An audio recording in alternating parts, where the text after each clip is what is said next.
Hola, ¿qué tal? ¿Cómo están? Yo soy Pancho de Piérola y esto es Largo y Tendido, un espacio donde, como dice su nombre, puedo conversar de una manera más extendida con invitados ilustres de diferentes industrias o rubros. En este caso, toca hablar de política, hablar de coyuntura. Vamos a conversar con el excongresista, político y militante de Avanza País, César Combina, que está con nosotros. César, muy buenos días y gracias por acompañarnos en Largo y Tendido. Un gusto, Pancho, estar contigo y con los televidentes. Muchas gracias. Bien, la dinámica de este programa, la manera en la que lo he plasmado yo es como una especie de línea de tiempo, pero en desorden. Primero hablamos del presente, luego hablamos del pasado y luego hablamos del futuro. En el presente vamos a enfocarnos un poco en la coyuntura, que en las últimas semanas o al menos días ha sido bastante movida, ¿no? Ha habido un tema en particular que ha generado indignación, preocupación, alteración en las redes sociales, sobre todo por los cambios en el gabinete de Adrián Sen, específicamente el cambio de el ahora ex canciller González Olaechea. ¿Cuál es tu lectura sobre lo que ha pasado? Bueno, para mí la salida de González Olaechea es un punto crítico del gobierno de Dina Boluarte, que va a marcar un antes y un después.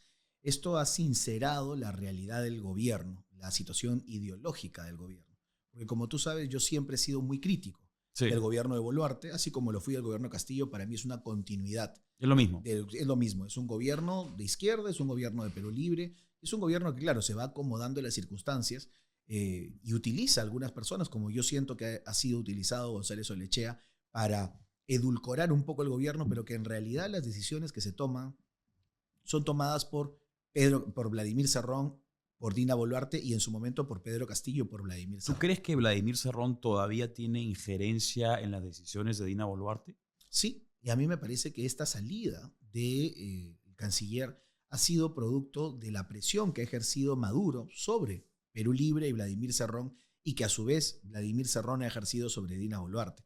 A mí me sorprende cómo un ministro que estaba en los mejores niveles de aceptación del gabinete. Sí, casi 50% de aceptación. Exacto, casi 50% de aceptación, que logró sensibilizar a los peruanos sobre un ministerio que casi no tiene mayor trascendencia sobre la vida de los peruanos de a pie, y que además logró marcar una posición fuerte sobre el caso de socialismo del siglo XXI, el fraude electoral en Venezuela y la dictadura de Maduro, pueda ser un fusible de cambio tan rápido. Y que en cualquier momento no solamente su salida haya generado un cambio de un nombre en una cartera, sino que además ha generado un cambio de política, porque Dina Boluarte tuvo durante todo este tiempo un silencio cómplice a favor de Maduro, pero ahora ese silencio es estruendoso. El silencio de Dina Boluarte, las declaraciones de Adrián Sen y las declaraciones del actual canciller confirman que nos hemos posicionado a ser parte del coro de defensores de Nicolás Maduro. O sea, estamos en el nivel de México, Colombia, Bolivia, y ¿te Brasil. parece? Y Brasil. Así es. Donde como país no asumimos un liderazgo, donde como país decimos, bueno, que Venezuela resuelva sus problemas, y nos olvidamos de que durante muchos años el Perú ha sido parte de la lucha por los derechos humanos en Venezuela, y que además los problemas de Venezuela han terminado afectando también al Perú. He visto en redes sociales muchas personas que me decían, pero está bien la posición del nuevo canciller, que los venezolanos se arreglen solos. ¿Acaso no nos damos cuenta que tenemos una ola migratoria por el gobierno de Nicolás Maduro? ¿Acaso no nos damos cuenta? Hay 2 millones de venezolanos en el Perú, ¿no? Que viven 2 millones de venezolanos acá, que se quieren regresar a su patria y que deberían regresar a su patria, pero que no pueden porque hay un dictador. Y que estaban ya con las maletas hechas el 28 de julio pasado porque pensaban que ganaba Edmundo González, ¿no? Y querían volver a su país. Es decir, esto nos habría beneficiado muchísimo. Por otro lado, ¿acaso no nos damos cuenta que el Tren de Aragua, que las organizaciones de narcotráfico, que las organizaciones de extorsión que operan en Perú a través de malos venezolanos no son lideradas en Perú, son lideradas en Venezuela? Sí. Y no nos damos cuenta de que además Venezuela, por ejemplo, está siendo el mayor violador sistemático de derechos humanos de toda Sudamérica. Entonces, si nosotros nos ponemos de costado y decimos que los venezolanos arreglen sus propios problemas, no podemos ser realmente una nación que se haga llamar libre, ¿no? Ahora, las primeras declaraciones del nuevo canciller Elmer Schaller fueron bastante cuestionadas porque dijo lo que bien tú acabas de decir, pero luego el premier Adrián Sen también evitó o no dijo, no catalogó a Maduro como dictador y no consideró que las elecciones habían sido fraudulentas. ¿Qué dice eso del Perú? ¿Qué dice eso del gobierno? Dice lo que creo que durante mucho tiempo sentíamos, que la izquierda es el que está gobernando, y no cualquier izquierda, es una izquierda alineada al socialismo del siglo XXI. ¿Adrián Sen es de izquierda o es un pragmático que está aprovechando la oportunidad? No, recordemos que el paso de Adrián Sen y de Otárola por el gobierno de Ollantumala no fue un paso tecnocrático. Ellos fueron operadores políticos de Ollantumala y de Nadine Heredia. Fueron además, por muchos años, además, muy críticos de cualquier candidato o proyecto de derecha en el país. Para mí son claramente de izquierda, pero ahora se están transparentando. Y uno de lo que creo que nos ha llamado más la atención de las declaraciones de Adrián Sen no solamente ha sido que le ha dolido llamar dictador a Maduro, sino que no pudo catalogar a Edmundo González como presidente electo. Algo contrario a lo que habían dicho hace 15 días, ¿no? Hace 15 días el Perú fue uno de los primeros países en reconocer la elección democrática de Edmundo González. Junto con una coalición de países latinoamericanos que hicieron lo mismo. Exactamente. Y también en Europa y en Estados Unidos, ¿no? Y es algo que además ningún país democrático del mundo ha cuestionado.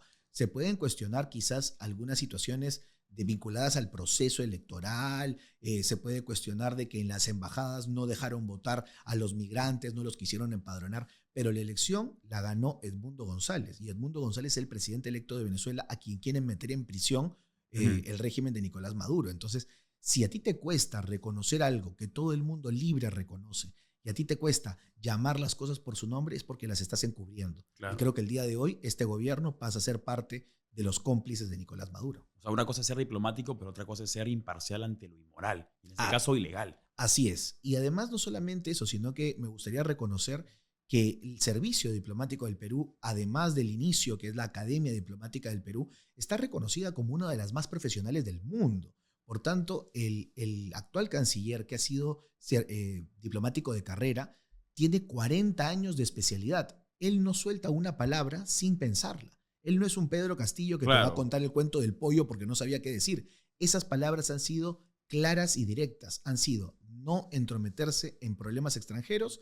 ¿Por qué? Porque el Perú tiene una posición propia, que es que no le importa el proceso electoral, que no le importa que se haya hecho un fraude y que va a reconocer tarde o temprano a Nicolás Maduro como presidente.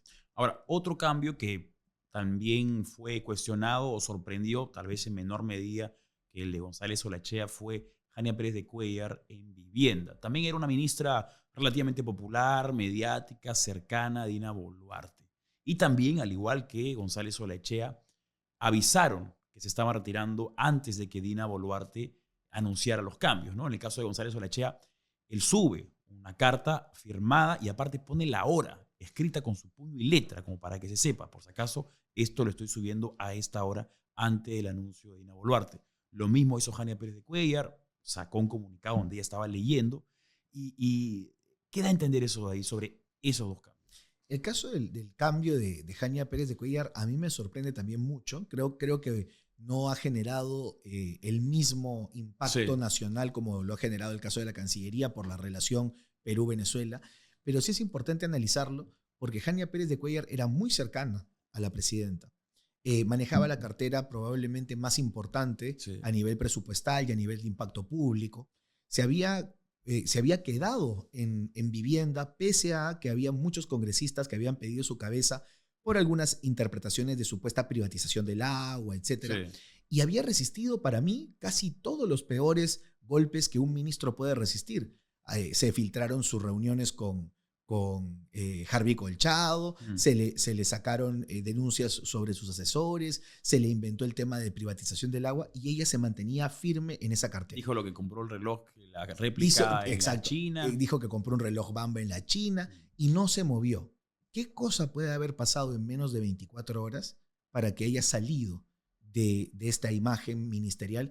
A mí me parece que nuevamente es el rostro de Vladimir Cerrón y es la imagen de este criminal prófugo de la justicia, la que está buscando recuperar parte del poder. Quien ha ingresado ya había estado en el gobierno anterior, ya había estado en el gobierno de Pedro Castillo, es una persona que además ha sido cuestionada también, pero que además no tiene un perfil a nivel nacional relevante, muy importante.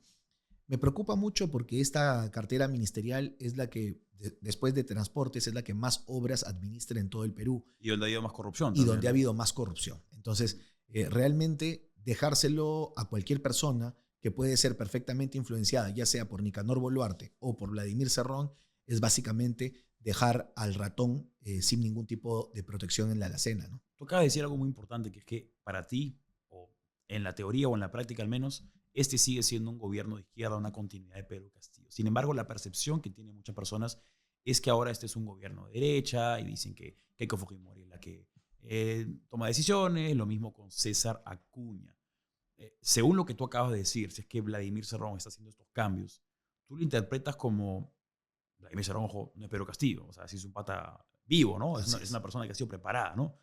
Sus decisiones, sus actos también son pensados, como un tablero de ajedrez. Entonces, él ha esperado a que la percepción de la gente sea que este es un gobierno de izquierda como para poder meter a su gente sin que se den cuenta. Sí, y ha sido, a diferencia de otras personas que quizás se han vuelto locas por el poder temporal, como el caso de Nicanor Boluarte, Uh -huh. que ha sido, pues, no solamente ha cometido muchos errores, sino que ha sido, pues, completamente obvio. Por eso va a tener en estos momentos, en cualquier momento, una prisión preventiva y va a poner en jaque el gobierno de su hermana. Vladimir Cerrón ha sido suficientemente inteligente de tener paciencia y esperar. La paciencia, tanto en la guerra como en la política, es un arma muy importante. Uh -huh. Y lo que ha hecho es mantener a varios de sus funcionarios en el Ministerio de Energía y Minas, en el Ministerio de Salud, en el Ministerio de Vivienda, porque los fue poniendo durante el gobierno de Pedro Castillo y también durante el gobierno de Dina Boluarte. Dina Boluarte no hizo una desratización de los ministerios, no hizo una Buena palabra esa de ella. limpieza total y general de los ministerios, que era algo que muchos exigíamos desde el primer día, una deserronización de los ministerios. Ella no lo hizo. Muchos se quedaron trabajando, muchos siguieron de prefectos, de subprefectos, y Cerrón volteó su bancada como si fuera una bancada de oposición. Luego vemos que en paralelo, Verónica Mendoza, Sigrid Bazán y todo el grupo de esta izquierda caviar, barranquina y cusqueña, también se voltea al gobierno de Dina y la acusa de asesina y se pone en la oposición. Qué bien juega sus cartas la izquierda, que ha ganado el gobierno y le ha hecho creer a la mayoría de peruanos que es oposición a este gobierno desastroso de izquierda. Entonces, no solamente es Vladimir Cerrón, es el bloque de izquierda que ha tomado esta decisión con paciencia, con calma, con estrategia. Y por otro lado tenemos a Keiko Fujimori y César Acuña, que en lugar de reconocer su ubicación política dada por las urnas, han dicho, bueno, este es nuestro momento. ¿Es ahora o es nunca? Y la verdad es que en las próximas elecciones, en la mente de la gente, el castigo no va a ser para Dina Boluarte, el castigo va a ser para Keiko Fujimori y para César Acuña. O sea, la percepción de la gente es que este fue un gobierno de derecha, un mal gobierno de derecha y por consiguiente votemos por el cambio de izquierda. Así es. Y el gobierno de derecha es liderado por una mujer de izquierda. Entonces, estamos realmente en una situación que, como tú dices, ¿no? Vladimir Cerrón no es cualquier persona, es una persona que está preparada y que está preparada para generar justamente esto, la división, el conflicto, el aprovechamiento y también para atacar cuando menos espera. Yo recuerdo una entrevista, una de las últimas que hizo, que fue con Mario Ghibellini, y verdaderamente me sorprendí porque me di cuenta de la diferencia abismal que había con Pedro Castillo y lo peligroso que era ese señor, porque es una persona no solamente muy preparada, sino que muy preparada para conversar, para caer bien cuando debe caer bien, para enemistarse con quien debe enemistarse, porque al punto en que le bajó un poco la guardia hasta Mario, porque comienza y lo elogia por sus artículos, esta parte de aquí, esta parte de allá, entonces lo descuadró un poquito. Tú conoces a Vladimir Cerrón, no me refiero obviamente de una magnitud de amistad, sino ambos fueron candidatos a gobernador de Junín en el año 2018. ¿2018 fue? 2018, 2014 y 2014 y 2018. 2018. Tú ya lo conoces hace mucho, como tú bien dices, eres un serronólogo, ¿no? Entonces, ¿qué aprendiste tú de esas elecciones contra Vladimir Cerrón? ¿Qué tipo de persona es? Vladimir Cerrón es, como tú lo has señalado, una persona que sabe de su negocio, por así decirlo. La mayoría de personas normales, yo siempre le comentaba esto a varios amigos en Huancayo y creo que no entendían la magnitud de lo que yo estaba explicando. La mayoría de personas tiene una vida profesional, tiene una empresa, tiene un trabajo, tiene una vida académica, ya sea porque es docente o porque es investigador o porque es estudiante, un Sí. doctorado, una maestría, un pregrado, etcétera. Tiene una vida familiar, tiene una familia, una pareja, etcétera, hijos, o tiene una vida de amigos, de barrio, de pichangas, etcétera. Cada uno tiene distintas facetas en su vida. El peligro que yo le veía a Vladimir Cerrón y que le sigo viendo a Vladimir Cerrón es que Cerrón solo tiene una faceta. Cerrón es político 24 horas al día. No descansa nunca. No descansa nunca. Y esa es la mente más peligrosa, porque es una persona que no tiene ningún tipo de distracción. Es una persona que tiene todo el tiempo del mundo para cumplir sus metas. Y es una persona que puede y que va a hacer lo posible para obtenerlas. Entonces, Cerrón, desde que se levanta, cuando vivía en Huancayo, su esposa, para empezar, nunca existió. Entonces era una esposa que venía solamente de viaje para las fotos y luego se regresaba a vivir a Cuba. ¿Cómo que nunca existió? Su esposa era una esposa de mentira, es una esposa de mentira. No había una relación. No había una relación Era un de matrimonio pareja, era un de matrimonio por conveniencia. Mucha gente todavía, yo entre ellos considero que tanto ella como él son parte de agentes encubiertos cubanos, porque es muy raro que una pareja mantenga 7, 8, 10 años de casados y que no se vean nunca.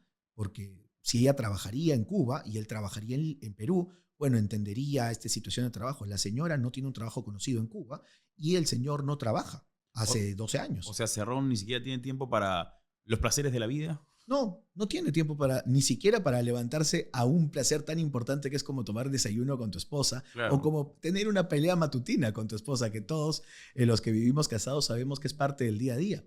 Pero Cerrón, desde que se levantaba, y esto era una cosa muy, muy típica en la región Junín, desde que se levantaba Cerrón, prendía la radio y prendía, me comentaban algunos que estaban cerca a su esfera de política, prendía hasta 2 radios desde las 5 de la mañana para escuchar todos los programas más importantes de las radios huancaínas y lo que se decía de ellos, tanto de Perú Libre como de Cerrón. Por otro lado, todo el día mantenía reuniones políticas. Él, por ejemplo, en el gobierno regional, yo soy también crítico de Rafael López Aliaga, soy crítico de varios alcaldes, soy crítico de varios congresistas, pero yo no voy a decir que ellos no tienen un horario de trabajo. Yo veo a Rafael López Aliaga inaugurando obras, reunido con gente, Sí. participando del consejo, y es parte de su trabajo. Bueno, Vladimir Cerrón no trabajaba en el gobierno regional. Vladimir Cerrón solo acudía al gobierno regional para dar órdenes y luego se regresaba a su casa. Él vivía todo el día encerrado en su casa, coordinando con todos sus operadores políticos. Entonces, luego se acostaba casi a las 3 de la mañana, muchas veces por producto de pastillas que los médicos, justamente los neurólogos, los psiquiatras, tienen acceso a medicamentos para evitar el sueño, y se quedaba armando planes, y me contaban que muchos de sus candidatos a distrito o gerentes regionales se quedaban dormidos en su sala porque no podían aguantar el ritmo que tenía Cerrón. Entonces estamos hablando de un workaholic, pero político. Algo pues que yo no veo en Keiko, que yo no veo en Hernando de Soto, que yo no veo en ningún líder político actual. Para empezar, la mayor competidora de Cerrón, Verónica Mendoza, se desapareció 6 años del país. Se desapareció de la vida pública, no daba entrevistas, no recolectó firmas ni siquiera para inscribir su partido. Todo lo contrario a este líder. Por eso a mí me parece que Cerrón es una mente criminal. Y Cerrón en estos momentos no es que esté, no sé, de vacaciones como prófugo. Está moviendo cada pieza del Perú en este momento. ¿Cuál crees tú que sea el sueño de Vladimir Cerrón? O sea, ¿qué cosa quiere hacer con el Perú? El sueño de Vladimir es llegar a la presidencia de la República. Pero hay un video donde él sale hablando sobre el triunfo de Perú Libre. Y él le dice a sus militantes, hemos ganado la elección, pero falta mucho. Quizás tú te acordarás, porque él dice, para tener una revolución completa hay que copar el gobierno, la justicia, la policía, la iglesia y los medios de comunicación. Entonces, ese es el sueño de Vladimir Cerrón. Y no es un sueño que no lo esté logrando. Mucha gente dirá, sí, pero está prófugo de la justicia, sí, pero se puede ir a la cárcel, sí, pero no fue vicepresidente. ¿Pero acaso no destruyó el Ministerio del Interior y copó la policía? ¿Acaso no participó y cogobernó con Pedro Castillo y con Dina Boluarte? ¿Acaso no dirige parte de la política nacional de justicia a través de la Comisión de Justicia que encabeza Perú Libre en el Congreso desde el inicio de la legislatura y que también su hermano está en la mesa directiva del Congreso? Entonces, él va cumpliendo sus pasos. Y creo que los que no han estudiado el marxismo no pueden entender que el marxismo tiene dos situaciones en sus planes políticos y en sus planes de lucha, que se explica muy bien del Manifiesto Comunista. Es los planes máximos y los planes mínimos. Para nosotros, muchas veces, postulamos a una elección y si perdemos decimos, bueno, nos tocó perder. Para los marxistas adoctrinados e ideologizados, el solo hecho de postular ya es un triunfo, porque ya pusieron el nombre. Si no, ¿cuántas veces vemos candidatos eternos, ¿no? Que han perdido, que han postulado, que no han ganado? Es más, Perú Libre no tenía ni la menor mínima posibilidad de ganar, pero y de pronto apareció. ¿Por qué? Porque ellos apuestan siempre al objetivo mínimo, pero mirando obtener el máximo. Y eso es lo que yo creo que están buscando para el 2026. ¿Tú no crees que Perú Libre puede ganar las elecciones? Yo sí creo que Perú Libre puede volver a ganar las elecciones. ¿Con quién de cabeza? Ya sea con Vladimir Cerrón, ya sea con Pedro Castillo, o ya sea inclusive con alguien como Pedro Castillo. Tú dices que Pedro Castillo sí. podría salir de la cárcel o postular. Sí, claro. Pedro Castillo en este momento no se encuentra inhabilitado. Es una persona que técnicamente tiene todos sus derechos habilitados. Y ya tenemos a un ex precandidato de Perú Libre que tenía esa misma situación. Estábamos hablando de Gregorio Santos. Antes de que Castillo sea el candidato de Cerrón, el candidato iba a ser Goyo Santos. Y Goyo postuló en el año 2011, si no me equivoco, estando en la cárcel y obtuvo 4% de los votos a nivel nacional. Y casi obtiene una representación parlamentaria. Entonces, el objetivo de Cerrón va a ser recomponer su partido como sea y mantener su estructura de poder. Sobre todo garantizar que si no es él, haya alguien que le pueda dar ese poder. Has hablado de Valdemar Cerrón, que es actual segundo vicepresidente del Congreso. ¿Es también una persona semejante en estas características o capacidades que Vladimir Cerrón o es una persona de menor estatus? No, Valdemar es completamente opuesto. ¿Ah, sí? Sí, Valdemar además en Huancayo, cuando no era momento muy electoral y él se dedicaba mucho más a la universidad, varias veces nos hemos visto en las pollerías, en el centro comercial, en Huancayo, y nos hemos saludado porque él como docente universitario siempre fue muy cordial, aún así sabiendo que era un marxista y que era obviamente el hermano de Vladimir Cerrón. Valdemar siempre tuvo un perfil muy bajo frente a la estructura, a la organización del clan Cerrón. El operador político elegido por el padre y por la madre de Cerrón fue Vladimir. Siempre. Siempre. Por eso se le mandó a estudiar fuera. Vladimir Cerrón ingresó a la Universidad Peruana Los Andes para estudiar electricidad, para estudiar ingeniería eléctrica. Y no le fue muy bien en los primeros ciclos, parece que no era un buen alumno en matemática, y lo botaron de la universidad. Y es ahí donde su madre lo manda con sus contactos políticos a estudiar a Cuba. Cosa muy diferente de Valdemar. Valdemar sí estudió en la Universidad Nacional del Centro. Valdemar sí logró ingresar en un examen de admisión a una universidad pública, logró destacar por méritos propios como docente. Y luego se quedó y luego postuló hasta para ser rector de la universidad, un sueño que tenía que su padre no pudo cumplir. Entonces es una diferencia. Y hay un tercer hermano, que es Fritz Cerrón. Y Fritz Cerrón, más bien... ¿Es menor que los dos? Es el menor. Es el menor de los tres. Y, bastante discreto, ¿no? Y es una persona... Se conoce mucho de él. Sí, es una persona que es muy discreta porque tomó justamente por decisión de la madre y del padre una decisión completamente diferente. Mientras que Cerrón era el político, mientras que Valdemar era el académico, el otro fue militar. Y es algo que poca gente sabe. El hermano marxista de Vladimir Cerrón, el menor, ingresó a la vida militar y es más, comenzó a crecer y terminó preso por un caso de corrupción justamente en el ejército peruano, también vinculado a algunas situaciones del gobierno regional de Junín. ¿Y dónde está ahora? Luego salió de la prisión y participa desde la sombra, siendo un coordinador de la familia Cerrón Rojas. Sí. Y es alguien que no es muy conocido, pero que siempre ha estado en lo que es la organización de las campañas, por ejemplo, moviendo a la familia militar y policial en la región Junín. Última pregunta para el presente, ¿no? ¿Tú crees que van a encontrar a Vladimir Cerrón o nos están paseando? Yo no tengo ninguna esperanza de que lo van a encontrar. Es más, siento que en los próximos días la desesperación de desvincularse del gobierno va a hacer que la recompensa, que primero estaba en 50.000, luego pasó a 100.000, Ahora ahora está en 200. 200.000, te apuesto que va a llegar a 1.000.000 de soles. Como para Como, dar a entender que se están esforzando. exacto, y para dar a entender de que se quiere encontrar. Pero la realidad es de que la única que sabe dónde está Vladimir Cerrón es Dina Boluarte. Justamente fue antes de ayer, creo, en el programa de Beto, revelaron unos chats entre Américo Gonza y Margot Palacio, donde daban a entender que ellos sabían y que estaban coordinando justamente la escapada de Vladimir Cerrón de Asia. O sea, están coordinando los congresistas, es Dina Boluarte. Yo sé que Dina Boluarte sería una obvia candidata para responsabilizar, pero ¿podría ella estar desentendida de esta situación? Es muy difícil. Ella no está desentendida, pero sí vale la pena, como tú dices, recordar que son varios los operadores que tiene Vladimir Cerrón para promover su fuga. Hay algunos operadores como Kelly Portalatino, como Américo Gonza, como Margot Palacios, que tienen básicamente una vinculación con él de lealtad, ¿no? Ellos, hasta donde tenemos entendido, no tienen ningún tipo de participación en organizaciones criminales como los Dinámicos del Centro, no han recibido plata, no han lavado plata. Entonces, uno diría, ¿por qué hasta esta señora, la congresista arequipeña que tuvo Agüero, a la María Agüero. señora María Agüero, tampoco estaría en este grupo? O sea, ellos son congresistas que le tienen una lealtad máxima a Cerrón ¿Por porque qué? ¿Porque Cerrón les dio les una dio la oportunidad? oportunidad.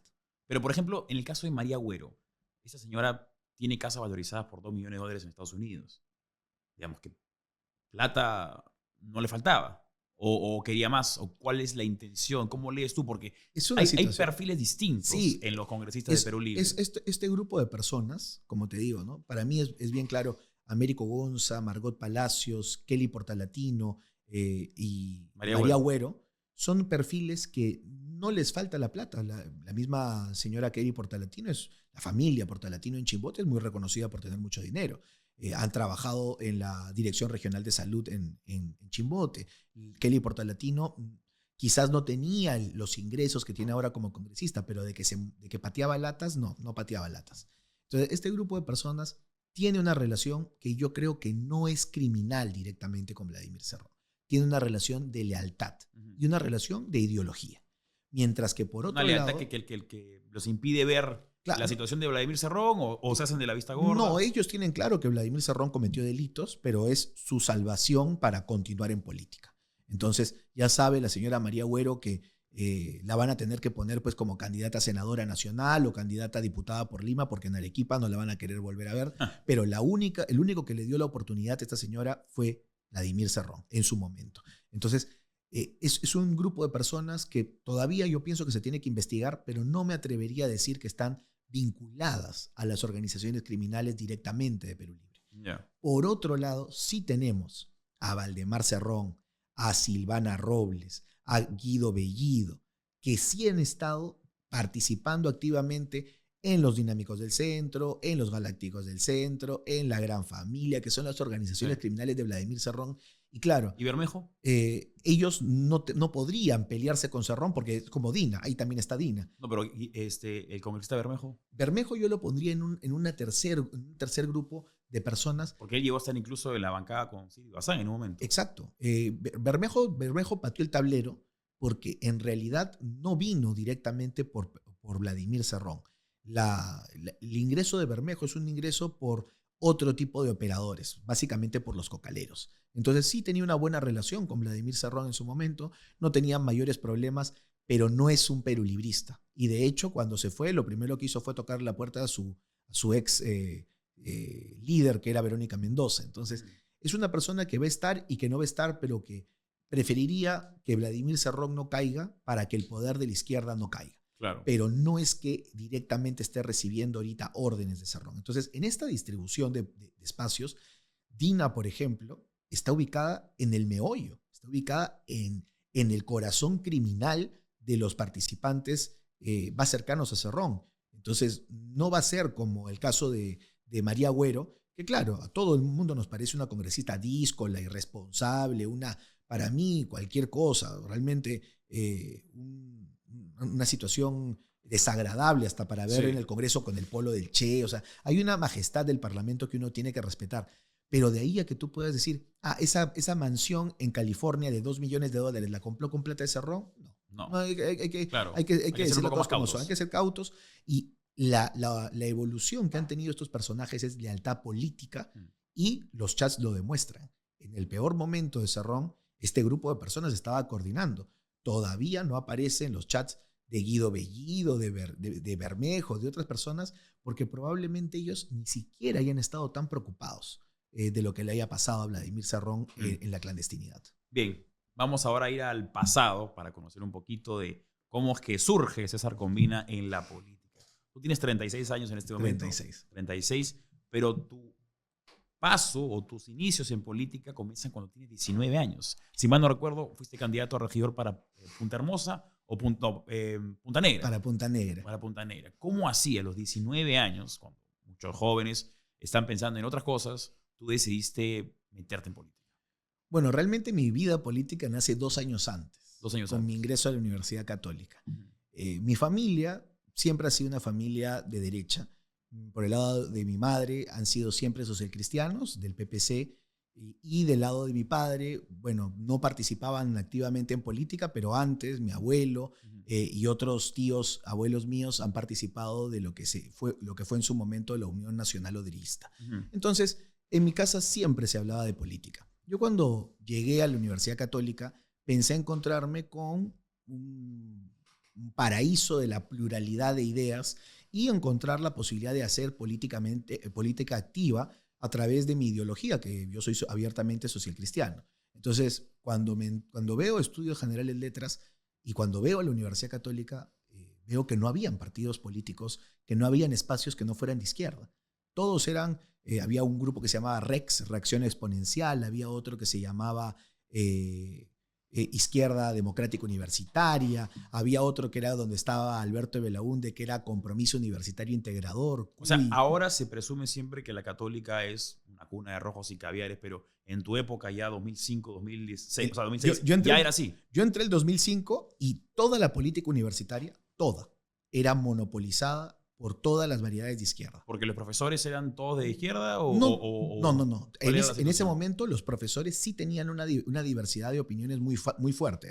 Era muy abierto el claustro académico, el equipo de profesores sí era muy abierto, pero la política universitaria, la del tercio estudiantil, la del consejo, la del centro federado, la federación, era monopolizada por la izquierda. Tanto así que las facciones de izquierda tenían partidos diferentes. El partido Fuerza Social tenía su partido, el Partido Socialista tenía su partido. Entonces era un rojo de distintos colores, pero todos eran rojos. Pero estos partidos universitarios o movimientos universitarios tenían relación con partidos políticos. Sí. ¿Qué partidos políticos tenían injerencia? En ese en la momento, Católica? por ejemplo, injerencia total. Susana Villarán, con el partido que se llamaba en ese momento Partido de la Democracia Social, se llamaba. No era todavía Fuerza Social, era Partido de la Democracia Social. También estuvo varias veces presente en varios eventos universitarios de otros grupos, Anel Tausen, por ejemplo. También estuvo varias veces en la universidad Javier Díez Canseco, que en ese momento todavía estaba vivo. Y había mucha presencia de esos espacios políticos, ¿no? De izquierda. Me acuerdo que cuando fue la campaña del 2006, también Ollanta Humala entraba y Nadine Heredia como en su casa en la universidad. Se llenaba el auditorio de sociales.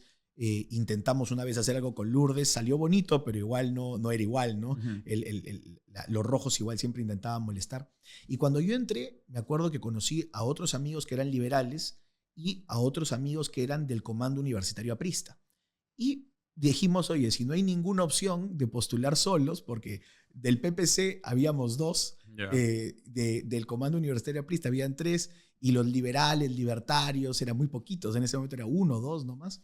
Decidimos hacer una lista del Centro Federado juntos y después decidimos crear un movimiento universitario juntos, Unión Estudiantil, UNES, que empezamos el 2006 y que hasta el día de hoy vive en la universidad. Logró ser un equipo de derecha que le dio contrapeso ganamos la federación varias veces, la mayoría en la asamblea universitaria, y así es como en ese trajín de la vida, por ejemplo, conozco a personas muy valiosas como Lucas Gersi, como Alejandro Cabero. Conozco también a personas que están en la otra liga política, como Sigrid Bazán, cuando tenía todavía rulos y se peleaba con el rector para eliminar el menú económico de los restaurantes. Y conocí también a Alberto de Belaúnde y a varias personas que han terminado que hemos terminado hasta compartiendo espacios parlamentarios. Bien, entonces, para entender un poquito el origen de César Combina como político, mencionas que parte de tu casa, básicamente, la política era parte de la cena, el almuerzo, el desayuno, el domingo familiar, me imagino. ¿Y cuál es el momento en el que tú dices, no tengo retorno? ¿No? Digamos, en la historia cuando uno construye la narrativa, la historia del héroe, imagínate, tienes un punto en el que te da una dirección y tienes un segundo momento, un punto pivotal donde te das cuenta que no puedes regresar. Donde te das cuenta, este es mi camino, no puedo regresar. ¿Cuándo es que te das cuenta que ese es el destino en el que tienes? Porque a los 19 años no sales elegido a regidor, puedes decir, bueno, ok, me voy a tratar de ser ingeniero o administrador. Aunque no creas, el punto de no retorno es antes de haber postulado como regidor por Unidad Nacional. Antes de los 19 años. Sí, porque cuando yo entro con 17 a la universidad, como te digo, hacemos este movimiento, y de pronto un día en la puerta de la universidad alguien me da un volante, y mi familia era del PPC, pero no eran militantes activos, o sea, han votado por el Fredemo, han votado por Lourdes, han votado por Bedoya, pero no eran afiliados al Partido Popular Cristiano, y alguien me da un volante, y me acuerdo que decía Juventud Demócrata Cristiana, y era una invitación para los que quisieran ir a un evento en la Huacachina, en Ica, a un congreso de 3 días con Lourdes Flores, con Antonino Espinosa y con Luis Bedoya Reyes. Uh-huh. Y yo le digo a mi mamá, mira, me parece interesante, yo no tengo mayor contacto con el partido, pero me gustaría conocer a estas personas porque me parecen muy importantes. ¿No? Fui, escuché y recuerdo plenamente que me le acerqué a Lourdes Flores, yo tenía pues 18 años en ese momento, y le dije, doctora, me gustaría participar de su campaña, pero la campaña presidencial del 2006, pensando que la respuesta iba a ser, claro, sí, toma un volante y pégalo en la esquina. Y me dijo, bueno, ¿tú quieres estar en política? Sí, te he visto, has participado muy bien, eres de mi universidad. ¿Qué te parecería participar en mi equipo de campaña? Y yo acompañé el 2006 a Lourdes Flores con 18 años, muchas veces cargándole el maletín nomás. Pero bonita experiencia. Linda experiencia, durante la campaña presidencial. Sí. Me acuerdo mucho de algunos mítines donde después, cuando terminaba el mítin, ella bajaba toda cansada, obviamente, a la camioneta y me comentaban, ¿no?, cómo iban las encuestas. Y claro, yo estaba atrás y a mi costado se sentaban personas como Javier Bedoya, papá, ¿no?, de Negri, su papá, que era congresista, o se sentaba pues el flaco Eguren, que eran congresistas en ese momento, y todo el mundo miraba y decía, ¿y este quién es? ¿Y este chibolo quién es? Y no sé qué les habría dicho Lourdes, ¿no? Porque en un momento dijo, es mi practicante, en otro, es mi sobrino, sí, claro. Pero me metí en la campaña, luego conocí a varios líderes de la juventud del PPC que también me involucraron constantemente en la campaña, y por ejemplo, uno de mis mayores momentos donde yo dije, oye, me gusta la política, quizás fue en la derrota de Lourdes Flores. ¿Ah, sí? Porque yo me acuerdo que fui uno de los últimos que se quedó en el comando de campaña presidencial, recibiendo los faxes, porque en ese momento había fax todavía, recibiendo los faxes de las actas que llegaban de la zona rural, y pude comprobar ahí, estaba Arturo Woodman, estaba Carlos Neuhaus, estaba Lourdes Flores, y pude ser uno de los últimos que pudo ver cómo el APRA volteaba la candidatura presidencial de Lourdes para no llegar a segunda vuelta, ¿no? Entonces, después de eso, y después de haber estado tan en un espacio político tan metido, que no era un partido, era una campaña, decidí afiliarme al PPC y hacer política activa, y bueno, ya después de eso, ya te retorno. Tú has tenido una participación partidaria variopinta, ¿no? Has tenido participación en distintos partidos políticos. ¿Crees que eso puede ser un pasivo político para ti de cara a las elecciones? Sí, creo que es una...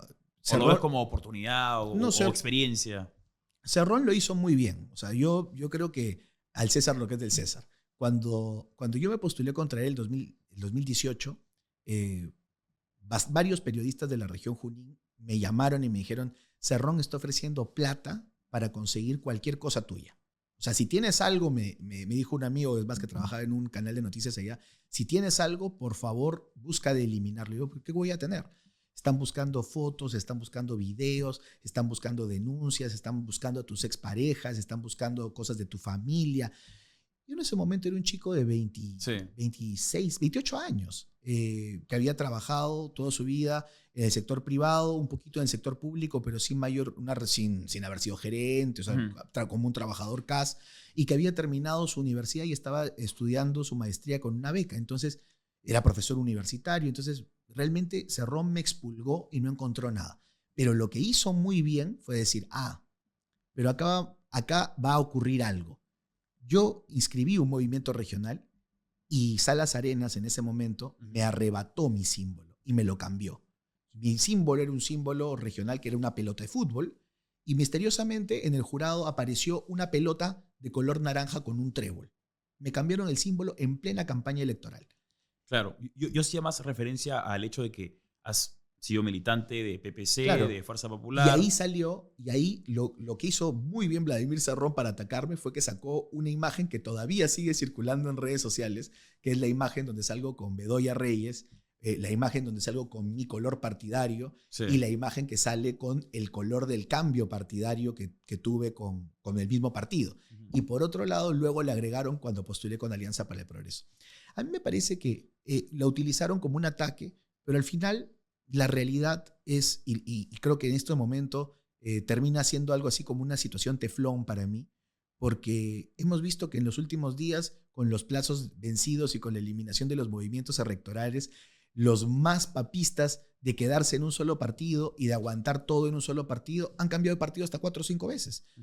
Luego, los más papistas que me critican en Twitter de que por qué me fui del PPC y por qué le acepté la invitación a Keiko Fujimori, son los defensores de Susel Paredes, que estuvo en 10 organizaciones políticas, o son los que votaron por Ollanta Humala sabiendo que había estado en UPP, sabiendo que había cambiado a Partido Nacionalista. Entonces, yo creo que en el Perú hablar de una estabilidad de partidos políticos, de votos o de afiliaciones es muy difícil. Hay una chapa que te han puesto que es jocosa, que es combina con todo. ¿Te molesta? ¿Te da gracia? Mira, a mí me da mucha gracia porque en el colegio me decían así. ¿Ah, sí?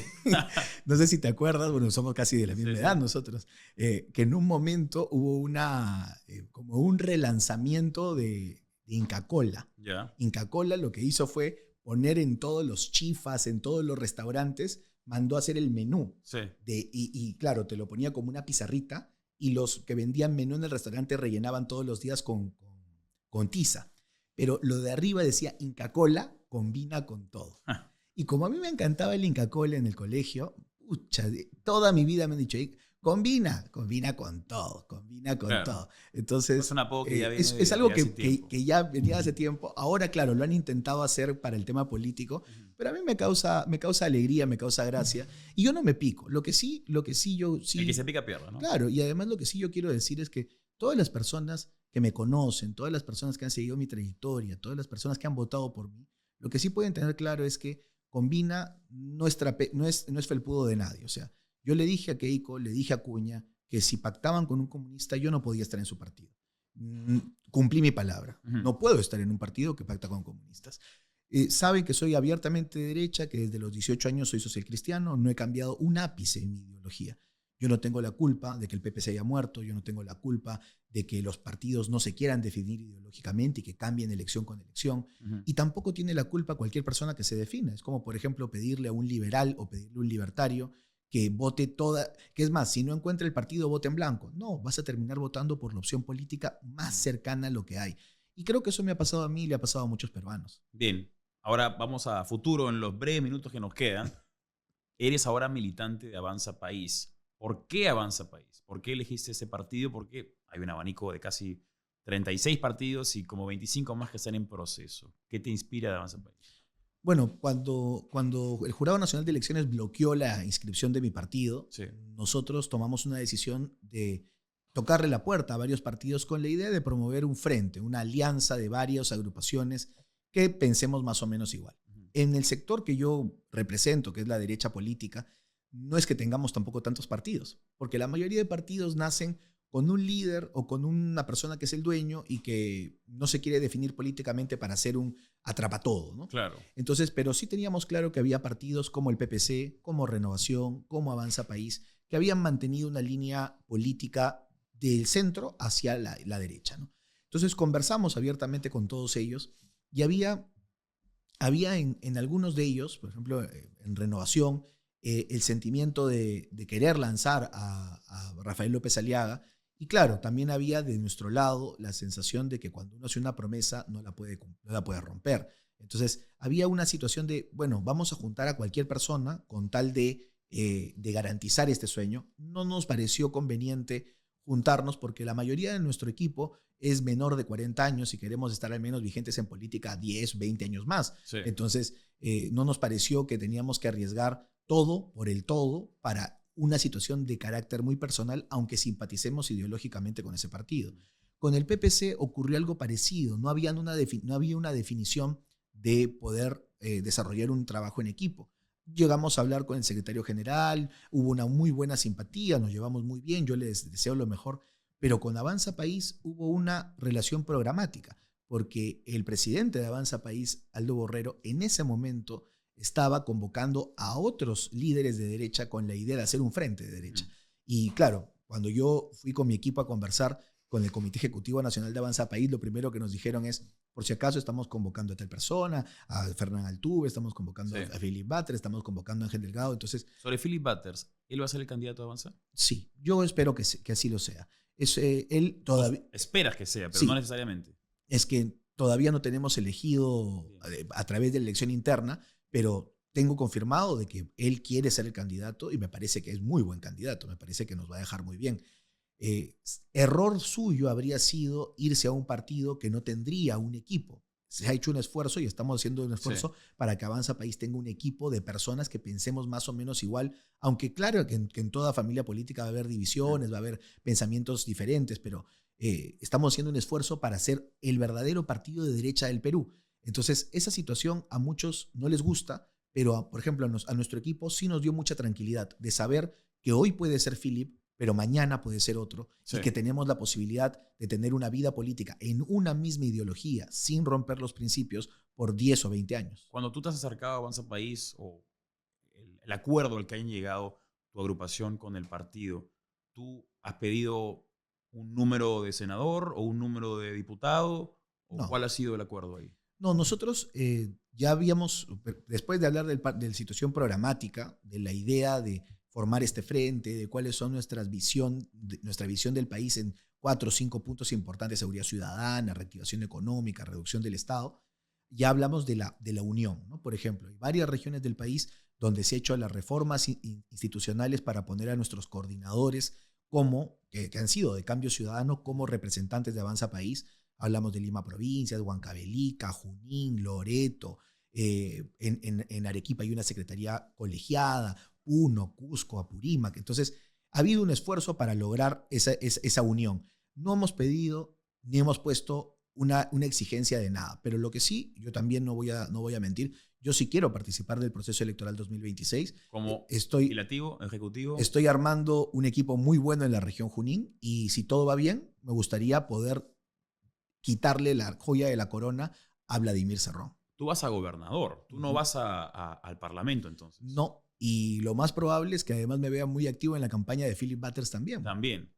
Bien. Acompañando a personas que yo espero que vayan al Senado, a la Cámara de Diputados, como Adriana Tudela, Alejandro Cabero, que merecen su reelección, otras personas que se están sumando. Hay varias personas en varias regiones que se están sumando, pero lo que sí quiero advertir es que si por ahí me ven en otras regiones, no es de que esté postulando al Senado, sino que estoy postulando al gobierno regional de Junín, pero tengo una encargatura de campaña que sí voy a hacer. Acompañar al líder, a mí no me va a dar miedo ir a Puno a defender nuestras ideas, ir a Apurímac a defender nuestras ideas, porque es la batalla que se tiene que dar. Bien. César Combina, excongresista de la República, político, militante de Avanza País y futuro candidato a gobernador de la región de Junín, estuvo con nosotros acá en Largo y Tendido. César, en verdad, muchas gracias por venir a este espacio un poco más personal, un formato distinto, un poco más amplio, pero donde se pueden intercambiar ideas y conocer más a la persona que es el objetivo, ¿no? Muchas gracias, Pancho. Ha sido un gusto y qué bien que me hayan podido conocer un poquito más. Sí, No solamente en lo que es la coyuntura, claro, ¿no? Esa sino es la también nos ha permitido ampliar un poquito de dónde venimos y hacia dónde vamos. Claro, en un canal de televisión o la radio es simplemente 15 minutos, qué está pasando ahorita y nada más, pero no muchas veces conoces a la persona detrás, ¿no? Y creo que es importante, sobre todo de cara a las elecciones, conocer quiénes son los candidatos, Congreso, presidente, gobernadores, etc. Así es, muchas gracias, Pancho. Bien, gracias a ustedes por la sintonía y nos vemos la próxima acá en Largo y Tendido con Pancho de Pierna. Chao.